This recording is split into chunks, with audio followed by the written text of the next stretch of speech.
خوتي خواتاتي اهلا وسهلا ومرحبا بكم يا جماعة الخير صباح الخير عليكم bonjour tout le monde دازو الفلاون والسلام عليكم. Nous sommes le 20 novembre 2023, j'espère que vous êtes bien réveillés, que vous avez bien commencé la semaine et que vous êtes surtout pas grippés. Le risque est très faible au regard du climat très doux, et même quelques températures même, il fait même très chaud, même pas très chaud, il fait même chaud dans certains wilayas du pays en attendant l'arrivée de ces pluies inespérées, avec une vague de sécheresse inquiétante dans notre pays. Mais bon, on a à l'étranger, notamment dans cette partie de la France où nous sommes, il fait froid et la grippe nous fait du mal. Jamaat al-Khair, nous sommes à presque une année des élections présidentielles de 2024. Et comme il avait été annoncé, expliqué, décrypté, analysé, révélé à maintes reprises par l'Algérie Part, nous allons vivre une année, dès le début de l'année 2024, nous sommes déjà, le thème principal de l'actualité algérienne l'actualité algérienne sera dominée par les enjeux, par le suspense, entre guillemets suspense, et par les conciliabules, les manœuvres, les opérations de manipulation qui seront liées à la tenue des élections présidentielles de 2024, de décembre 2024. En 2024, il y aura peut-être deux importantes élections à travers le monde. Les élections américaines en novembre 2024, avec peut-être le retour de Donald Trump, et les élections algériennes en décembre 2024. Le monde va connaître donc deux transitions politiques très importantes. Justement, est-ce qu'il y aura une transition politique en Algérie? On ne le sait pas. Abdelmadjid Tebboune, est-ce qu'il a envie de faire un deuxième mandat? On le sait quasiment sûr. Même s'il ne le dit pas, son entourage le dit. Et Al-Majid Tebboune, dans son comportement, dans sa manière de gérer le pays, de le diriger, il laisse entendre clairement qu'il a envie de rester, qu'il a envie de briguer un deuxième mandat. Pour le moment, la scène politique, elle est atone, elle est totalement paralysée. Et pour le moment, tout observateur averti ou la connaisseur s'il fait une analyse rationnelle, il dit qu'en Algérie, il n'y a personne. Le deuxième mandat est quasiment un acquis pour Tebboune. L'opposition a quasiment disparu. Les partis politiques classiques sont disparus depuis la crise politique du Hirak. Ils n'ont plus aucun poids. Il n'y a pas de personnalité politique qui ose faire de la politique. ما كان اللي يزحنوا ني سعيد سعد ني سعيد سعدي ني سعيد سعدي à l'étranger. Sofiane Djilali, il a disparu, il est très discret.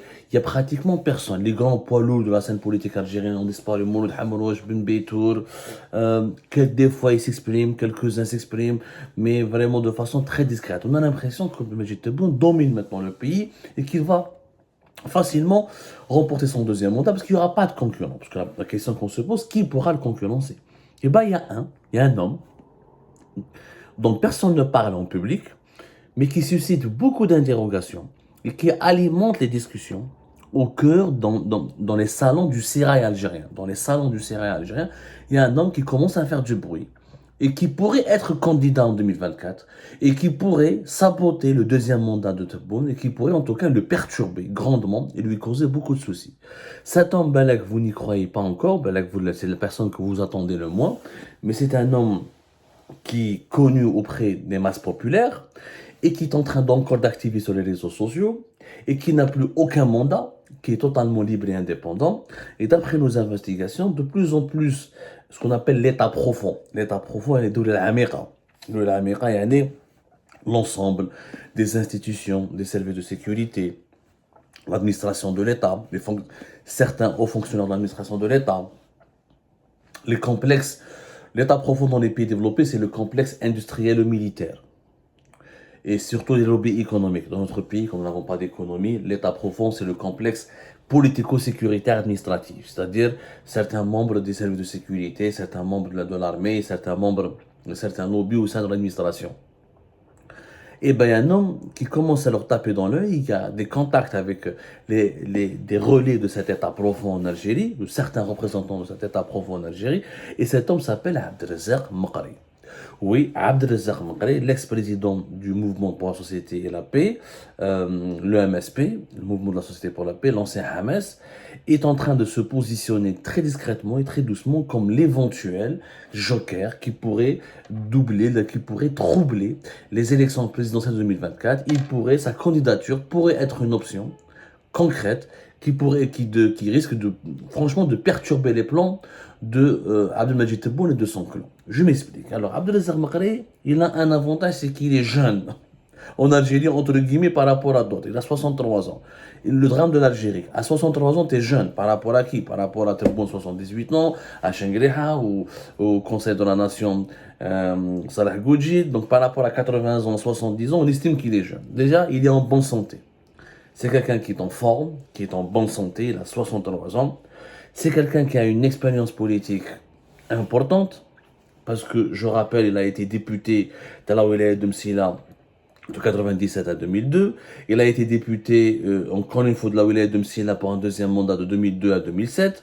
Ensuite, il a été vice-président du MSP, l'ancien Hamas, de 2007 à 2013. Il a été ensuite président du MSP de 2013 jusqu'à mars 2023. Il n'est plus au MSP puisque, rappelez-vous, le 18 mars 2023, le MSP a élu un nouveau président qui est Abdelali Hassani. D'ailleurs, Abdelrazak Mokri, il s'est retiré de la présidence du MSP, justement exprès parce que voilà, le pays connaissait une vague de répression terrible, toute la vie politique était en train d'être renouvelée, toutes celles et ceux qui avaient, qui rappelaient un petit peu, qui nous rappelaient le mauvais souvenir, voilà, qui rappelaient au système Tebboune le souvenir du régime de Bouteflika, a été dégommé ou l'a écarté de la vie politique. Donc le MSP, la direction du MSP a estimé qu'il était nécessaire qu'Abdelazak Mokri et qu'il laisse le MSP se renouveler. Sauf que ce départ de MSP, certains ont pensé à tort, une fois qu'Abdelazak Mokri va quitter le MSP, il serait un homme mort. Eh bien, c'est pas un homme mort. Au contraire, depuis le départ de Mokri du MSP, l'homme s'est beaucoup renforcé. Il est actif sur les réseaux sociaux, il a une page Facebook, il s'exprime très très librement. D'ailleurs, regardez ses posts critiques contre la politique des affaires étrangères de l'État algérien et la politique des affaires étrangères menée par Tebboune, notamment en ce qui concerne la question palestinienne, en ce qui concerne les relations avec les pays arabes, avec la Ligue arabe. Lisez sa page Facebook. Il est très suivi, il parle avec une liberté étonnante. Je pense que en ce moment, Mokri, c'est le seul politicien en Algérie qui use d'une liberté de ton.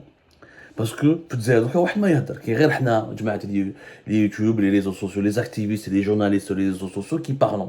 Tout est mort, tout est contrôlé, la censure elle est totale, l'autocensure a fait des ravages, l'emprisonnement des opposants, des activistes, des hommes politiques, des personnalités politiques a fait beaucoup de dégâts, mais Abdelazak Mokri se distingue.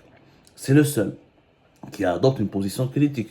Lorsque le régime algérien a interdit au début les marches pour Gaza, il a fait une vidéo très critique, très virulente, et il a essayé d'avoir wisdom. Et tu sens quelqu'un qui est serein, qui parle beaucoup, qui prend position. La différence, l'avantage d'Mokri, c'est que depuis qu'il a quitté la MSP, depuis qu'il n'a pas de parti organique, il est devenu populaire. Il est devenu populaire. Beaucoup de personnes qui connaissent bien introduit au sein du régime algérien, ils disent que le clan présidentiel de Tebboune commence à avoir peur de Mokri. Ils ont raison. Je leur confirme. Il faut vraiment faire attention. Et il faut vraiment faire attention à Mokri. Parce que c'est quelqu'un qui est en train de monter en puissance. Sa popularité, il est populaire. La base du MSP, Habina ou la Krana, elle est toujours avec lui. Moi, j'ai parlé avec des gens du MSP, ils l'apprécient beaucoup, ils le suivent, le docteur, professeur, Cheikhna. C'est quelqu'un de très respecté par la base du MSP. Le nouveau président qui est inconnu, Hassan, les membres de la direction du MSP n'ont aucun poids, mais ils ont un poids. Le MSP, c'est un parti qui peut mobiliser des milliers de personnes, voire 1 million de voix facilement. Zed, le fait qu'il est un excellent arabophone et qu'il parle beaucoup aux masses populaires, Abdelazak Mokri, c'est pas un homme des salons. C'est pas quelqu'un qui rencontre les généraux, les salons, les bars Sofitel. C'est quelqu'un qui aime le contact avec le peuple. C'est quelqu'un qui a gardé ses origines populaires. De la wilaya de Msila, comme un certain Boudief. Donc, c'est quelqu'un qui est très populaire et quand il rencontre les représentants ou des hauts responsables ou des officiers des services de sécurité ou de renseignement ou certains militaires à la retraite, il ne les rencontre pas dans un cadre, dans les salons feutrés, à Alger ou à Oran, etc. Il garde des contacts informels mais dans des conditions très très modestes. Ce qui fait que lui, il ne pense pas comme le système. C'est quelqu'un qui est vraiment fait pour la politique. Et c'est quelqu'un qui, en ce moment, un gars comme Abdelazak Mokri, il est capable de se lancer directement dans une élection. Il est capable de mobiliser des voix. C'est quelqu'un qui est un bon orateur. Et c'est quelqu'un qui est un islamiste c'est un pur souche. هو كي تقراه تشوف باللي كي تهضر معاه تشوف باللي c'est un islamiste light. C'est pas du tout un islamiste light. انا هضرت معاه, j'ai eu des polémiques avec lui, je l'ai affronté une fois dans un plateau. C'est un dur, c'est un islamiste très très dur. D'ailleurs, je rappelle, quand en 2021 les talibans sont venus au pouvoir, il s'est félicité du retour des talibans. Il a même comparé le départ des soldats américains d'Afghanistan avec la défaite du colonialisme français en Algérie. Quelqu'un Yanni, qui fait des éloges aux talibans, on ne peut pas considérer que c'est un islamiste light. Il a une doctrine, il a une vision très conservatrice, mais pour ne pas dire même fanatique sur certains sujets de la société. Sauf que malheureusement, ce conservatisme, ce fanatisme pourrait payer auprès de certaines masses populaires qui est malheureusement désorientée, mais il n'y a plus de références politiques, il n'y a plus de courant sérieux, la religion, l'usage de la religion, l'utilisation de la religion, la politisation de la religion pourrait séduire quelques personnes totalement désespérées qui croient que la seule solution pour le pays c'est Sharia et pourront voter pour lui. Donc s'ils veulent faire comme en 2019, parce qu'en 2019 il n'y a pas eu pratiquement de trafic. Il y a eu très peu de trafic parce que là, les gens n'ont pas voté. Très peu de personnes ont voté en 2019. Le peuple était dans la rue avec le Hirak, etc. Le 12 décembre 2019. وشفنا باللي ceux qui vont voter, احنا هضروا عليها من بعد dans une autre émission, parce que le régime sait qui va voter, qui vote en Algérie, qui est sûr de voter en tout cas, qui est sûr de voter. على بالنا le régime algérien, على بالو يعني le régime algérien, il a ses études, il a ses chiffres, على باله يا جماعه, على باله مليح النظام الجزائري شكون يهضر, شكون يفوتي, شكون ما يفوتيش, باش تفهموا مليح. Alors, la base de celles qui ont, parce que en décembre par exemple 2019, le taux de participation était de 39 millions, 39%. 39% sur 24 millions, il y a eu 9 millions et quelques de votants. Les 9 millions et quelques de votants, il y a au moins 5 à 6 millions qui travaillent directement pour le régime. N'oublions pas que nous avons 2 millions de fonctionnaires civils. Les fonctionnaires qui sont permanisés. عندك واحد 500 000 à 600 000 d'intérimaires, de contractuels, etc. qui sont en voie de permanisation. Ça fait plus de 2 millions et demi, voire 2 millions 600 000. Zid les membres des services de sécurité qu'on peut considérer comme des fonctionnaires du régime. عندك minimum entre gendarmes et policiers presque 500 000.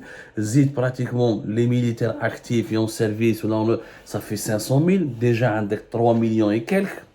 Ils ont leur famille qui peuvent, les fonctionnaires et les membres des services de sécurité peuvent mobiliser leur famille. Ou les employés des sociétés publiques qui sont le secteur public avec 1 million de personnes qui travaillent avec les 900 entreprises publiques et leurs filiales, presque 1 million de personnes, au moins 4 millions et quelques avec leurs familles, etc.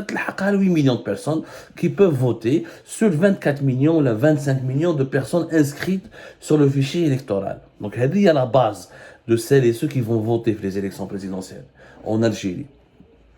Parmi ces gens-là, il y a beaucoup de personnes qui ont la fibre religieuse et qui ont une tendance conservatrice. C'est-à-dire que Makaré n'a pas besoin d'aller draguer ou séduire d'autres électeurs qui n'ont pas l'habitude de voter. Il pourrait le faire. Parce que qu'il y a des jeunes islamistes, etc., qui pourraient être mobilisés par Makaré, qui pourraient voter. Déjà, la base, il fallait aller 8 millions, on va dire, 8 millions. Les élections en décembre 2019, il y a 1 million d'Algériens qui ont voulu voter parce qu'ils en avaient marre de l'instabilité politique, ou les Khalek, les voilà, le Hirak a trop duré, et on ne peut pas rester une année sans président. Mais avec 8 millions, on va dire, sur les 8 millions de personnes dont on est sûr qu'ils doivent voter, qui sont les fonctionnaires, les membres des services de sécurité, leurs familles et les travailleurs des grandes entreprises de l'État. 8 millions de personnes avec les familles, etc. Fait de les 8 millions, il peut séduire beaucoup de personnes. Il peut séduire beaucoup de personnes. Et ce n'est pas sûr que Tebboune pourrait la remporter. C'est Abdelazar Mghari, il lui tient tête ou là, et c'est de le défier.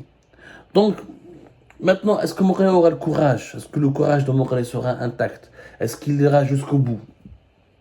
Est-ce que les gens qui veulent le soutenir auront le courage de le parrainer jusqu'au bout? Est-ce qu'ils vont pas l'utiliser comme un lapin? Ou est-ce que c'est le lapin qui va être utilisé, ou bien le lapin va renverser le lion et c'est lui qui va devenir le roi de la jungle? Il y a plusieurs scénarios. Là, non, c'est encore tôt pour le moment. On a fait novembre 2023, les élections c'est dans décembre 2024. Il faudra attendre encore une fois au moins le deuxième semestre de l'année. Parce que réellement, tu bouges pas le un semestre. Parce qu'à partir du deuxième semestre de l'année 2020, à partir de juillet, août, c'est les vacances. À partir de septembre, c'est bon, on est dans la campagne électorale pour les élections présidentielles. Il n'y a plus de bilan, on ne parle plus d'activité, on ne va pas évaluer le gouvernement, il lui reste 6 mois en fait pour faire réellement un bon bilan, pour se préparer à un éventuel deuxième mandat. Franchement. Et je rappelle déjà que les élections présidentielles de décembre 2019, Bengrina l'islamiste a remporté quand même 17%. يعني واحد 1,5 million de voix. هذا بنغرينا بالقري il a une envergure plus importante, il y a un enracinement plus important que les masses populaires que Bengrina. C'est-à-dire que déjà il peut faire minimum le double de ce que Bengrina il a fait. Ça va être très très dur pour Abdelmajid Tebboune si Amakare se présente aux élections présidentielles 2024 et ça risque vraiment, il risque d'être le trouble fait, de jouer le rôle de trouble fait. Maintenant, est-ce que c'est une carte qui ne va pas être grillée? Est-ce qu'il ne subira pas des pressions, des intimidations? Ou là, est-ce que l'entourage de Tebboune ne va pas se préparer avec une véritable bonne stratégie pour neutraliser Maghreb? On le saura dans les jours et les mois à venir.